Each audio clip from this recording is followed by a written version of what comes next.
Mvudzi yemakomba echibage chatinopiwa namwe vanoti cherai makomba. Ndakasakwanisa kuchera makomba.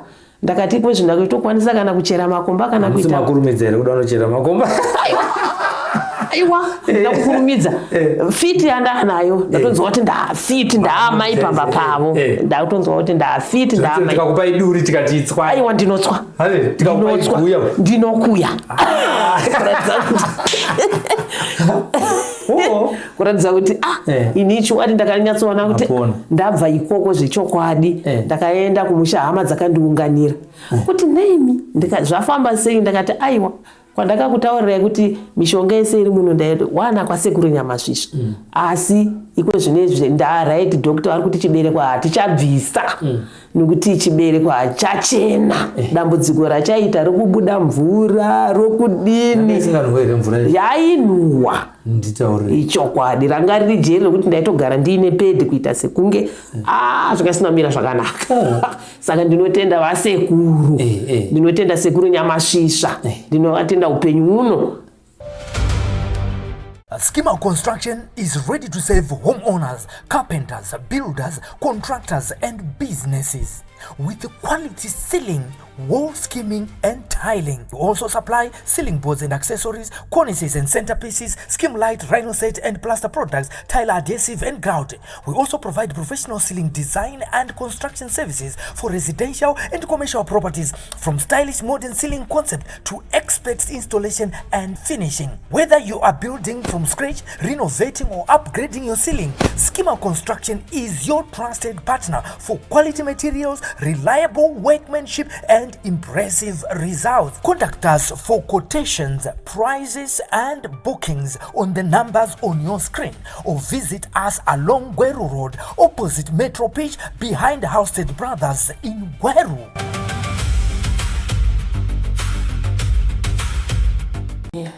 Muri Zimbabwe nasi tiri kumapinga zita ndonzi Sylvester tapfuma nei ndaita manza tiri padare rasekuru Nyamasvisva vaye vekurapa mukomana akanga achipenga akapora mushure me 30 minutes mushure mekunge vaprofita zvekare kuti mukomana ari kushayikwa uyo mukaenda kwamurombedzi munonomuwana.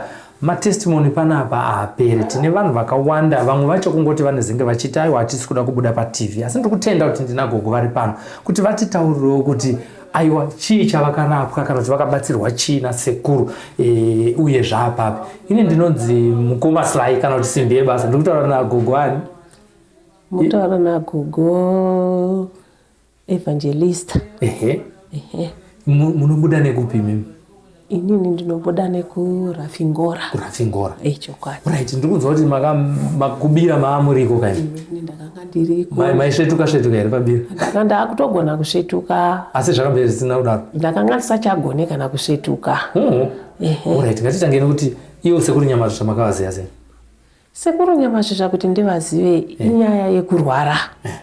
Ndoko kuti mshire monge ndambotambudzika ndati Zambia nechibere niye gomararo remuchibereko.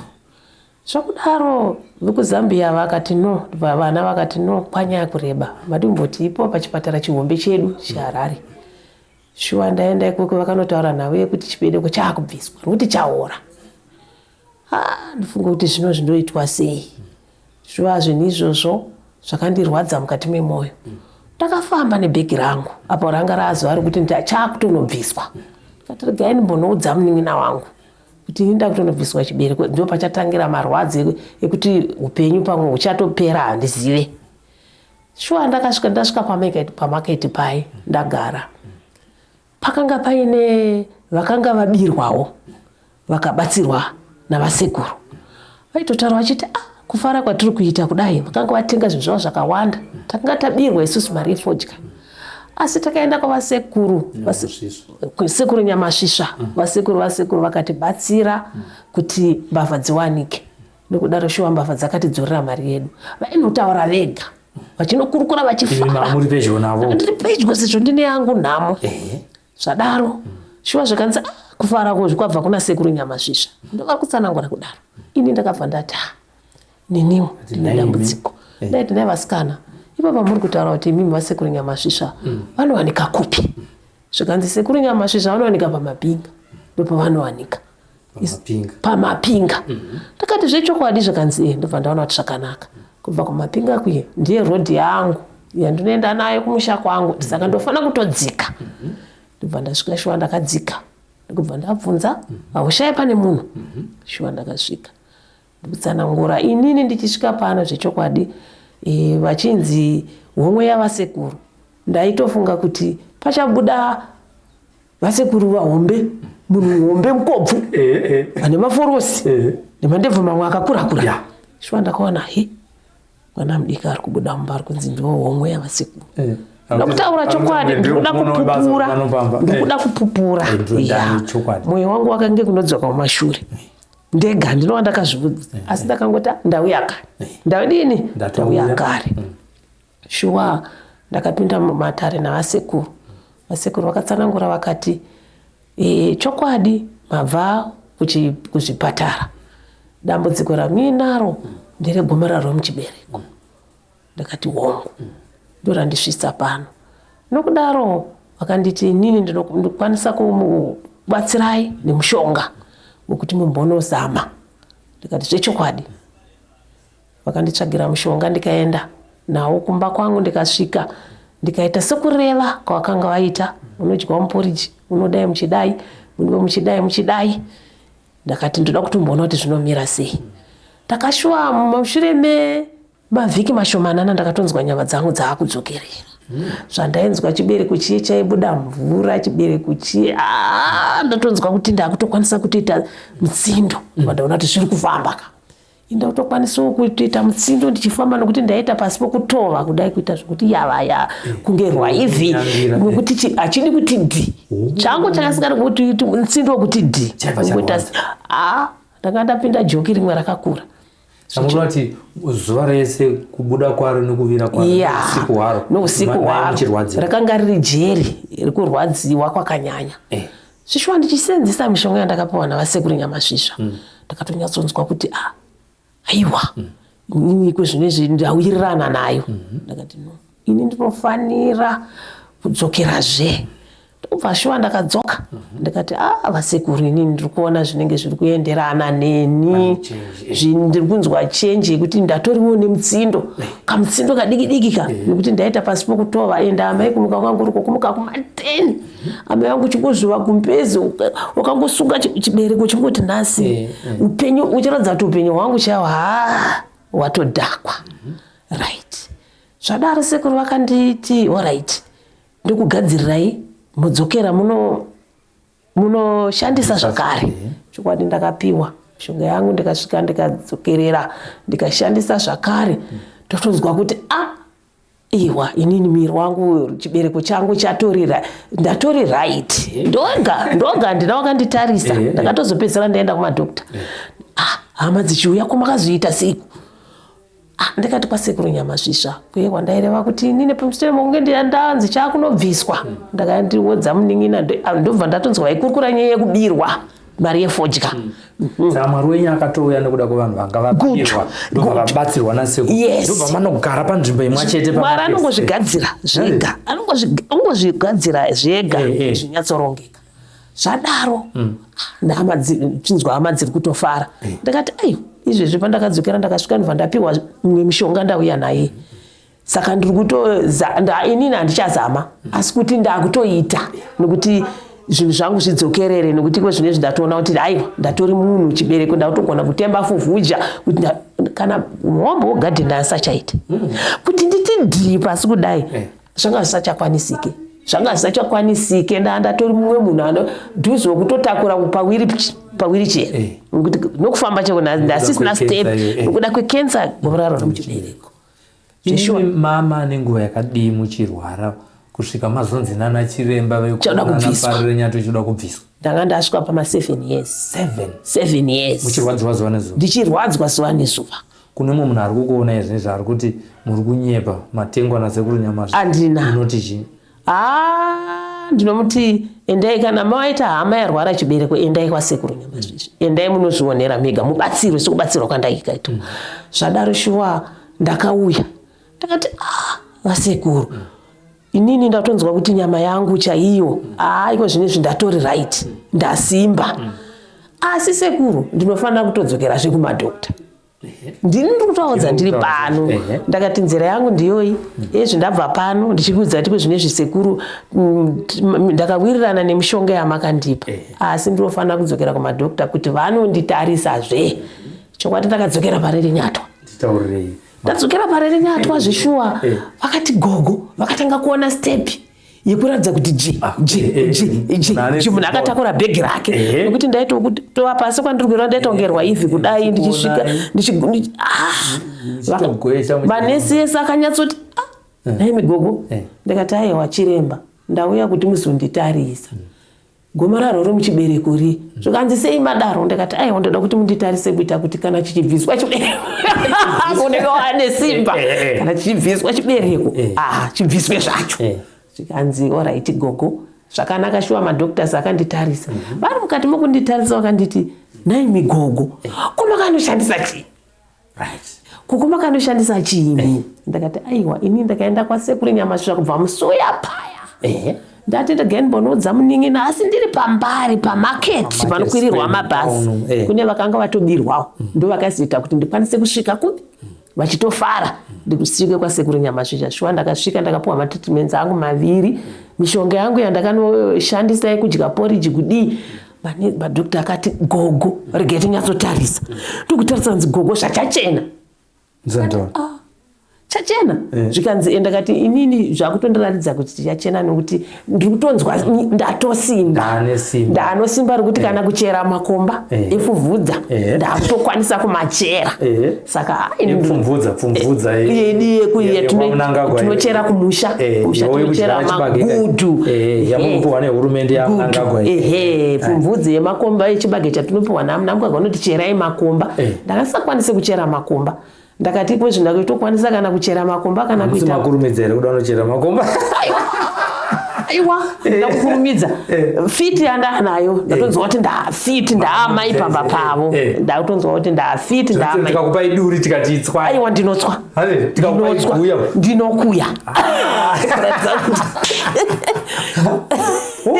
kuratidza kuti ini chiwadi ndakanyatsoona kuti ndabva ikoko zvechokwadi ndakaenda kumusha hama dzakandiunganira kuti naimi zvafamba sei ndakati aiwa kwandakakutaurirai kuti mishonga yese iri muno ndaiwana kwasekuru Nyamasvisva asi iko zvinezvi right doctor ari kuti chibereko hatichabvisa nekuti chibereko hachachena dambudziko rachaita rokubuda mvura rokudini yainhuwa ichokwadi ranga riri jeri rokuti ndaitogara ndiine pedi kuita sekunge zvakasina kumira zvakanaka saka ndinotenda vasekuru ndinotenda sekuru Nyamasvisva ndinovatenda upenyu uno wabva mavari ndinotenda zvakanyanya. Kumakangodi kubviswa chibereko chacho aiwa ndakanzwa because vamwe vakangoti mukangochibviswa munokuziva kana wakukurukura nyaya yako ndopandototangira utano usina kumira zvakanaka unotaura uchinzwa vamwe zvavanotaura ndopanototangira ipapo kuti munogona munogona kubviswa paye motove nedambudziko rekurwara kusvika mazofa saka chinhu chakandifadza kubatsirwa kwandakaita nasekuru Nyamasvisva nekuti chibereko changu nanhasi ndinacho hachina kuraswa hachina kubviswa kuti chiraswe ini ndiri mupenyu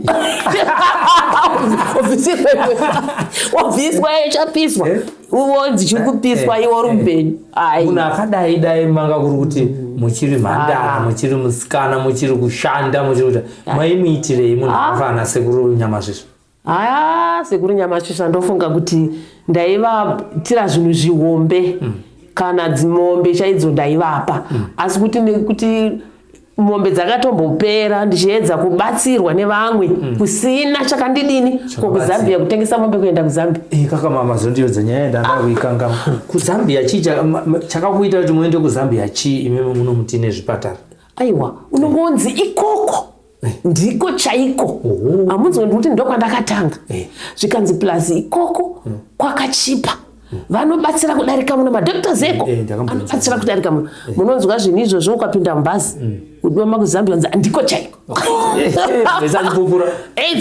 mazoenda chaiko ndokune mishonga yakachipa ndokune madoctors anogona haina kuchipa chete inoshanda zvese zvinhu zvacho zvese nemadoctors acho anoruziva kudarika nemuno ndo zvakaita kuti nditengese mombe ndiende kupi makatengesa ngani kwepa ndakatengesa mombe dzangu 2 iya nemunhu ainiperekedzaka handipeti waperekedzi anda kukwidza bhazi wati gutu woenda nayo dzokai futi gogo munozodzoka asi nhau yake yaizopedzera kuti munofanira kuti unobviswa chi ndo zvakaitaurawo futi gutu ndobva ndakatsoona kuti saka mapiritsi avaramba kushanda saka mwoyo wenyu wairamba manje mwoyo wangu izvo zvokubviswa mamusingadi ndakanga ndisingade saura kuti munamato wenyu wokuti achifanira kubviswa ndofanira aiwa ndifanira kubviswa ndiri mupenyu wakanzwikwa Mwari vakandinzwira tsitsi asi dzombavha idzo dzidzaitaura idzi vakati chii chavakanyatsoitwa nasekuru kuti vagozobata mbavha yavo yanga yavabira zvinhu makungotaurawo zvevamo ndo vakakuyambudza ndo vakandiyambudza ivasanakura kuti sekuru vakatumira nyuchi nyuchi ndobva dzanobata mbavha dzese ndokuti dzati dzakanoruma mbavha idzi kudzosvika mbavha dzakanetseka kuti isusu zvinoreva kuti mari yefodya iye munoziva kana wane zvaakuitika panyama yako uye nezvawamboita ipapo nezvawamboita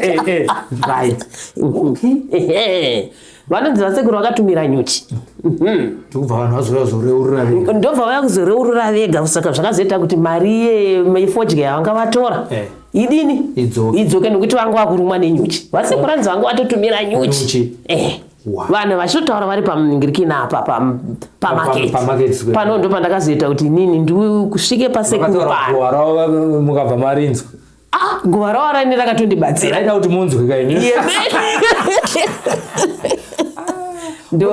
alright kune vanhu vasingatende zvekuti mishonga yechivanhu inogona kurapa munhu ane kenza akapora imi ndima mune chaachaora kune vanhu vane pfungwa dzakafanana naidzodzo vanenge inini vanoti zvematare ndezvekunyepa hazvina zvizomubatsira vanhu vanongochirwa mari dzevanhu imi taurai mega munoti kudii kune vanhu vane pfungwa dzinenge dzangu idzodzo dzinoti zvematare hazvibatsire vanhu ivavo ndinoti ininika kana vakamboenda kumwe kwakasvika vachisvika vachishandisirwa mishonga zvichitadza kubatsira ngavamboya pano pasekuru Nyamasvisva nokuti ini ndiri kutaura zvakaitika paropa rangu sure ichokwadi aiwa tinotenda saka ndinotenda sekuru Nyamasvisva zvisingatombopera nevana vangu nevazukuru ndinoziva kuti upenyu hwese munohuona kuti ndagona kudidza gadheni ndagona kutimba makomba amunangagwe echibage president mutemo ndanga ndisachakwanise saka ndinonzwa kufara zvakanyanya nasekuru Nyamasvisva zvekuti ndiri kufunga mombe dzangu zvikuru dzandakatengesa ndichienda kuZambia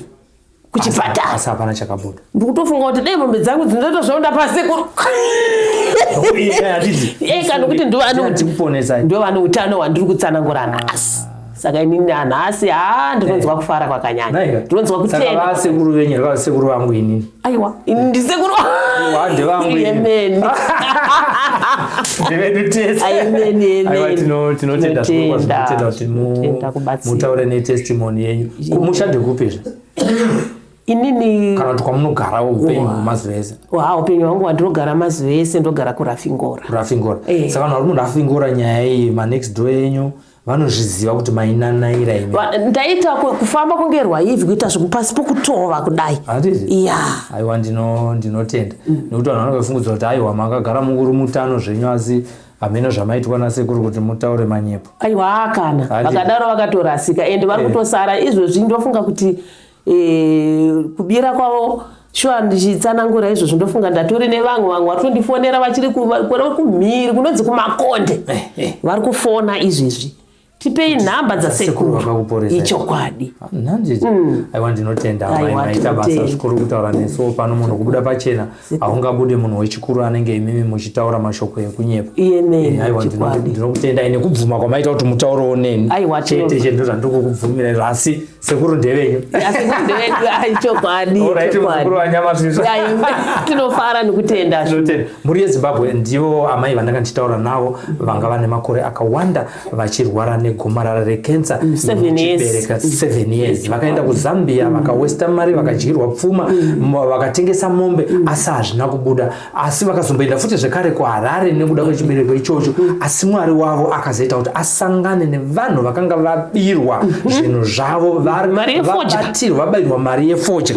Asi chakazenge chichitika ndekuti vakataurisa vachifara kuti tabatsirwa nasekuru ava ndipo vakazoti ndipewo phone number dzasekuru vakakubatsira ivavo. Ndo masvikiro avaita kunoko. Nhasi tasangana navo kunoko kudare rasekuru kuno kumapinga vachizopupurawo paSlyMedia TV kuti aiwa sekuru vakandiitira zvakanaka. Nokudaro kana uriko kunzoko unofurirwa nevanhu vanoti hakuna mishonga yechivanhu haibatsire, ava vakanga vaane chibereko chaachaora. Nokudaro nhamba dzasekuru ndo dziri pascreen. Musafonere isuwe kuSlyMedia TV, garai maenda nokuti mazvinzwa. Nokuti munozofona muchiti zveshuwa sekuru anorapa ira, muri kungozvinzwirawo muzukuru wavo akarapwa panapa ataura. Chiri kungodiwa ndechekuti musapedze nguva nekufona kuno kuSlyMedia TV. Ndiri kutaura inini Mukoma Sly simbi yebasa kuti garai mafona panhamba yasekuru vari kumapinga Sekuru Nyamasvisva. Musanonoke kuitira kuti vamwe mungazochekwa chibereko. Vamwe vane cancer, prostate cancer, vane cancer mhando ipi zvayo, kana yemaronda kana ipi zvayo, kana yemuropa, dzese idzo dzosekuru vari kudzipedza pano pamapinga. Vabatei panhare idzodzidzi munotozoona kuti makapedza nguva muchitenderera muchienda kuseri kwasi. Cancer inoperera kuno kurafika, inopera kuno kwamapinga kumaita basa kupinga kumapinga nemishonga usapedzerwe nguva nemadoctors hakuna. aiwa tinotenda zvikuru maita basa. Bye bye. Schema Construction is ready to serve homeowners, carpenters, builders, contractors and businesses with quality ceiling, wall skimming and tiling. We also supply ceiling boards and accessories, cornices and centerpieces, skim light, rhino set and plaster products, tile adhesive and grout.